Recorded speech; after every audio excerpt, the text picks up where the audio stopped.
kooxda kubadda cagta Liverpool ayaa garoonkeeda Anfield Road ku soo dhaweey doonta Arsenal caawa kula ka tirsan wareegga 16-ka koobka Carabao Cup.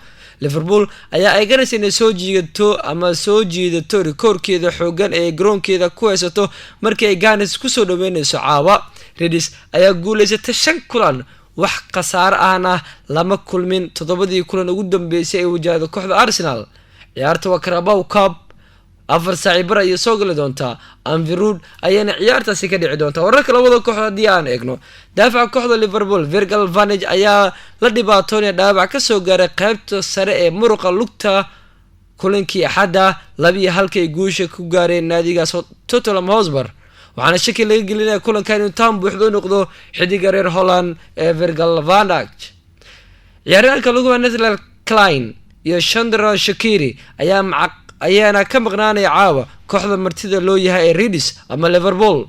Alex Oxlade-Chamberlain ayaa fursad fiican u haysta inuu ku soo bilaabo safka hore kulanka ay Liverpool kala hortagi doonto kooxda kubadda cagta Arsenal. Salah ayaa dhaawac kale oo muruqa leh ka soo gaaray kulanka Spurs.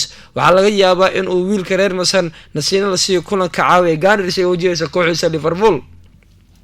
xidiga kooxda Liverpool Juan Matip ayaa garoomada dhaawac jilibka kaga maqnaa kara ilaa muddo 6 toddobaad ama 6 isbuuc taasoo dhabarjab u keeni doonta kooxda kubadda cagta Liverpool xilli ay caawa wajahayso kooxda Arsenal.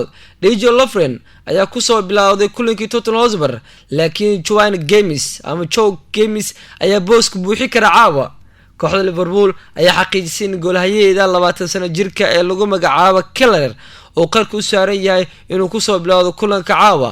dhinaca kalena kabtanka kooxda Arsenal Granit Xhaka ayaana u badantay inuu ciyaaro kulanka caawa kadib falkii uu kula kacay taageerayaasha kooxda markii la bedelay kulankii Crystal Palace. inkastoo lagu dari karo xidigaha u safray kooxda lagu dari karo xidigaha u safraya ama u safarnay kooxda Gunners, haddana waxaa la warinaya inuu ciyaari doonin caawa oo keedka ku soo bilaabo doono kabtanka. Hector Bellerin ayaa eeganaya inuu ku soo bilowdo kulanka ka dhici doono Anfield Road, laakiinse ciyaaryahan Kieran Tierney ayaana loo diri karaa kursiga keedka si macallin Unai Emery taxadar ugu maareeyo soo laabashada tamaanshaha buuxda ciyaaryahankan. Rob Holding ayaa rajeynaya inuu ku guuleysto inuu ku soo bilowdo daafaca dhexe kulanka ay kala hortagi doonaan kooxda Liverpool. waxaa laga yaabaa inuu ka garab ciyaaro David Luiz iyo Sokratis Papadopoulos. ciyaaryahanka lagu magacaabo Martinelli ayaa ku soo bilowday kulankii ugu dambeeyay Arsenal ay la ciyaartay Carabao Cup, laakiin Tobra Unai Emery ayaa laga yaabaa inuu doorto Pierre-Emerick Aubameyang, Alexander Lacazette halka isaguna ciyaarsiin karo kulankan caawa. xaqiiqda ciyaarta la diiwaan geliyay haddii aynu eegno, kani wuxuu noqon doonaa kulanka 15aad ee League Cup-ka u dhexmara kooxaha Liverpool iyo Arsenal, taasoo ka dhigan kulankii ugu badnaa ee la ciyaaray taariikhda tartankan. Arsenal ayaa guuleysatay 2 kulan ugu dambeysay ee dhexmara labadani kooxood ee League Cup-ka, waana 2 gool iyo 1 gool ayay ugu adkaatay ciyaar ka dhacday garoonka Fleetwood Marshes xilli ciyaareedka 2009 iyo 6-3 ayay ugu badiyeen kulan ka dhaca Anfield Road xilli ciyaareedka 2006-7. Liverpool ayaa khasaare la kulantay kulamo xiriir oo ay ku ciyaarto garoonka Anfield Road tartamada League Cup-ka, waxa ayna 1-1 guuldar ka soo gaartay Southampton xilli ciyaareedka 2016-17 iyo khasaaro 2-1 ay kala kulantay Chelsea xilli ciyaareedkii la soo dhaafay. kani waa heerkoodii ugu xumaa ee abi tartankan oo ay garoonkooda ku ciyaaraan. Roberto Firmino ayaa dhaliyay 8 gool 8 kulan ay kooxda Liverpool ay wajahdo Arsenal tartamada oo dhan, isla markaana uu ka soo muuqday iyadoo 7 kamid goolashaasi ay yimaadeen 5 kulan ay ka dhacay garoonka Anfield Road ay marti ama ay leedahay kooxda kubadda cagta Liverpool. haddaba safka macquulka Liverpool waa 4-3 waa safka macquulka. Kylian waa goolhayaha, Alexander Arnold, Gomez, Virgil van Dijk, Robinson waa 4 daafac. qadka dhexe Chamberlain, Fabinho iyo Kante.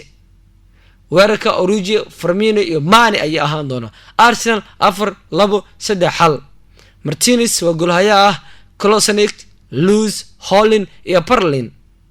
Torreira, Guendouzi, Pepe, Willock, Aubameyang iyo Alexander Lacazette ayaana ciyaari kara dhanka iyo weerarka. kooxda Liverpool iyo Arsenal kulanka caawa ugu xiisaha badan ayuu dhaxmari doonaa maadaama caawa ay tahay habeen ciyaareed. Liverpool iyo Arsenal ciyaar weyn ayaana caawa ku dhaxmari doonta gobolka Merseyside gaar ahaan garoonka Anfield Road. haddaba kulan kale galbeedka London ka dhici doona ee Chelsea iyo Manchester United maxaa laga diiwaan geliyay? kooxda kubadda cagta Chelsea ayaa caawa garoonkeeda Stamford Bridge ku soo dhaweey doonta kooxda City ama Manchester United kulan ka tirsan wareegga afardhamaadka ee Carabao Cup. kooxda United-ka ayaa kulanka ugu dambeeyay Premier League waxay noqotay kooxda ugu horeysay 200 oo gool ka dhalisa taariikhda tartanka. waa 200 oo gool ay ka dhalisa tartanka taariikhda horyaalka Premier League. yeelkeedii Blues ayaa doonaysa inay ka aargudato United-ka kadib markii 4 gool ugu soo adkaatay kulankii furitaanka horyaalka Premier League kala ciyaareedkan. ciyaarta waxay ka dhici doontaa Stamford Bridge ee dhaca galbeedka London. waxay soo gali doontaa 5 saac iyo 5 daqiiqo ayaana kulankaasi uu soo gali doona. wararka labada kooxood xidigaha kooxda Chelsea N'Golo Kante, Ross Barkley, Christensen, Antonio Rudiger ayaa dhammaantood la filayaa inay ka maqnaadaan kooxda Chelsea kulanka caawa. ciyaarahanka lagu magacaabo Robin Loftus-Cheek ayaana sidoo kale sheegay kulankan. Christian Pulisic ayaa dhaliyay 3 ley ama hat-trick kulankii ay kala hor ama kulankii ugu dambeeyay ay Sabtidii Burnley la ciyaareen. macna Frank Lampard ayaa u muuqda inuu ku heliyo ciyaarahan Callum Hudson-Odoi kulan inuu dhanka garabka kulankan kala ciyaaro ciyaarahan Christian Pulisic.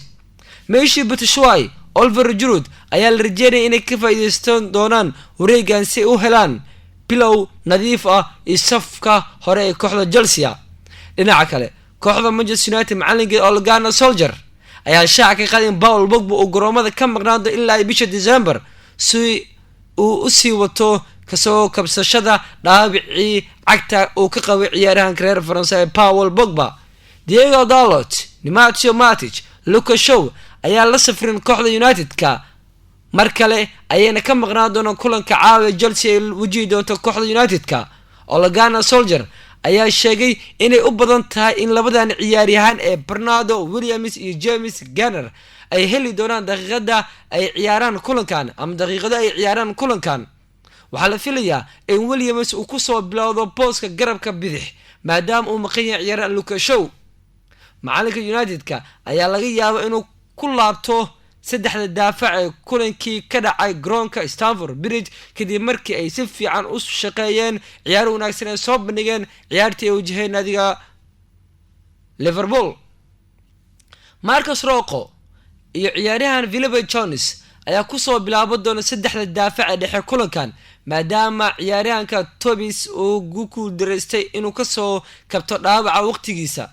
Jesse Lingard, Juan Mata, Andre Pereira ayaa u tartami doona booska lambarka 10aad kulanka caawa ka dhici doona galbeedka London ee Stamford Bridge. xaqiiqda ciyaarta laga diiwaan geliyay kani wuxuu noqon doonaa kulankii 185 tartamo rasmi ah ee dhexmara kooxaha Chelsea iyo Manchester United iyadoo kooxahan ay iswajahayaan tartamada League Cup markoodii lixaad. haddii aan kugu celiyo mar kale kani wuxuu noqon doonaa kulankii 185 tartamada rasmiga oo dhexmara kooxaha Chelsea iyo Manchester United iyadoo kooxahani ay iswajahayaan tartamada League Cup markoodii lixaad. Chelsea ayaa markii ugu dambeysay Manchester United ku wajahday League Cup waxay ahayd wareegga afardhamaadka bishii October sanadii 2012 markaas ay Blues ku adkaatay 4-5 ciyaar lisla aado waqtiga dheeri ah iyadoo maalintaasina ay goolasha dhaliyeen 8 ciyaaryahan oo kala duwan. haddii meesha isku celi Chelsea ayaa ku guul dareysatay 10 kamid ah 12 kulan ugu dambeysay tartamada League Cup ay ku ciyaartay garoonka Stamford Bridge iyadoo kulanka kaliya ay adkaato u yahay ciyaar ay barbaro gool la'aan la gashay Arsenal bishii Janaayo sanadii 2018. United-ka ayaa ku guuleysatay 6 kamid ah 7 kulan ugu dambeysay League Cup ay wajahdo kooxaha Premier League ay ku jiraan guushii 3-2 ama 3-2 ugu adkaatay Southampton finaalkii 2016-17 halka kulankii kalena ay ku kulmeen guuldaro ama waxa leeyahay halka kulan kelina ay guuldaro la kulantay kooxda United-ka. weerarka Manchester United Anthony Martial ayaa ku lug yeeshay 4 gool 8 kulan ee ugu dambeysay oo ku soo bilaw safka hore iyadoo wajahaya Chelsea tartamada dhan. wuxuuna dhaliyay 3 gool isagoona ku dhiibay 1 gool ama uu ka caabiyay 1 gool, taasoo ka dhiganba in kooxda Chelsea oo Anthony Martial iska jecel yahay. sababka macquulka Chelsea waa 4-3-3. goolhaye waa Ceballos, James, Zuma, Tomirian, Emerson, Kovacic, Jorginho, Mutian, Hodaya, Batshuayi iyo ciyaaryahanka lagu magacaabo Pulisic. United-ka Romero, Jones, Harry Maguire, Lindelof, Aaron Bissaka, William, McTominay, Varane, Lingard, Martial iyo Marcus Rashford ayaa u ciyaari doona kooxda kubadda cagta ee Manchester United. safafka macquulka ayayna kuwaas ahaayeen.